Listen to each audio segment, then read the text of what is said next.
দারুল উলুম দেওবন্দের ফতোয়া, জামায়াত ইসলামের মতিউর রহমান নিজামী থেকে শুরু করে প্রত্যেক আলেম উলামারা এটাকে অপছন্দ করেন। আপনি তারেক মনোয়ারের বক্তব্য শুনেন, সে এই ফতোয়ার উত্তর দিয়েছে। জামাত ইসলামের আবুল কালাম আজাদ আল ওয়াসারের গল্প শুনেন, সেও এই বক্তব্য দিয়েছে।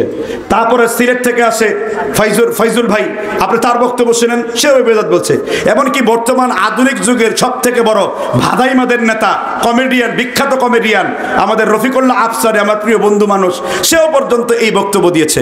এমনকি মাওলানা লুৎফর রহমান কয়েকদিন আগে মারা গেলেন, সেও এই বক্তব্য দিয়েছে।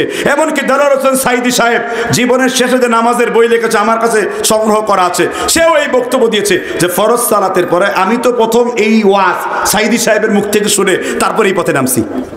আপনারা কি শুনছেন কিনা তার এই বক্তব্য? চাইলে এখনই ইউটিউব থেকে বার করে শুনিয়ে দিতে পারি, নাহলে আপনারা শুনে নেবেন কি বলা আছে। আসলে হেদায়েত যদি আপনি পেতে চান, আপনার জন্য দরজা খোলা আছে।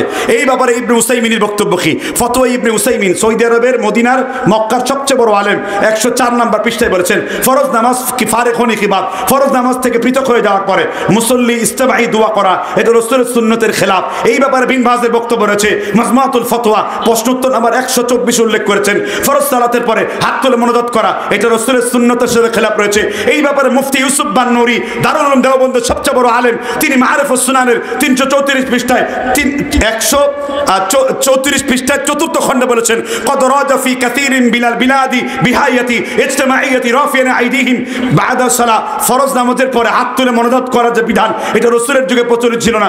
আজ থেকে প্রায় 1100 বছর আগে ইবনে তাইমিয়া মাজমুআতুল ফতোয়া 36 খণ্ডে 382 পৃষ্ঠায় তিনি ফরজ সালাতের পরে হাত তুলে মোনাজাতকে নিষেধ করে গেছেন। আল্লামা সাইদি সাহেবের বিখ্যাত বই আমি কেন জামায়াত ইসলাম করি, এই বইয়ের 22 পৃষ্ঠাতে তিনি প্রশ্নোত্তর পর্বে বলে গেছেন, ফরজ সালাতের পর হাত তুলে মোনাজাত রাসূলের সুন্নাহ দ্বারা সাব্যস্ত না। বিখ্যাত ইমাম ইবনুল কাইয়িম জাওজি জামায়াত ইসলামের অফিস থেকে এটার অনুবাদ করা হয়েছে। এটার আরবি নাম জাদুল মাআদ, নবীদের জীবনী। এই বইয়ের 23 পৃষ্ঠায় কাইফা সালাতুন নবী উল্লেখ করা আছে, রাসূল ফরজ সালাতের পর কখনো দোয়া করেন নাই, আর দোয়া করার দ্বারা দুইটা গুনাহ হচ্ছে। এক হলো আপনি যদি জোরে আওয়াজ করেন, অনেক মুক্তাদি 2 রাকাত পায় নাই, 1 রাকাত পায় নাই, ওযু ছুটে গেছিল, তারা যখন নামাজের জামাতে আসছে আপনি জোর করে দোয়া করায়া তাদেরকে গুনাহগার বানালেন। কারণ একজন মুক্তাদি নামাজে আওয়াজ করে ডিস্টার্ব করা হারামের অন্তর্ভুক্ত। এতগুলো দলিল পাওয়ার পরও যদি এখন হিন্দুরা পর্যন্ত জানে এটা করা ঠিক না। এই যে এম হাসিবুর রহমান, আপনারা কি বুঝতে পারছেন আমার সাথে এদের সরাসরি সম্পর্ক রয়েছে? আমি যদিও আহলে হাদিস, কিন্তু জামায়াতের উলামাদের সাথে আমার একেবারে টপ লেভেল থেকে আমিরে জামাত থেকে শুরু করে বড় বড় জায়গায় আমার চলাফেরা আছে, ভালোবাসার কারণে। কি কারণে? তাদের বহু তাফসির মাহফিল আমি করি। এই যে শিবগঞ্জে বহু তাফসির মাহফিল আমাকে দিয়ে করিয়েছে। কথাকে বুঝতে পারছেন কিনা?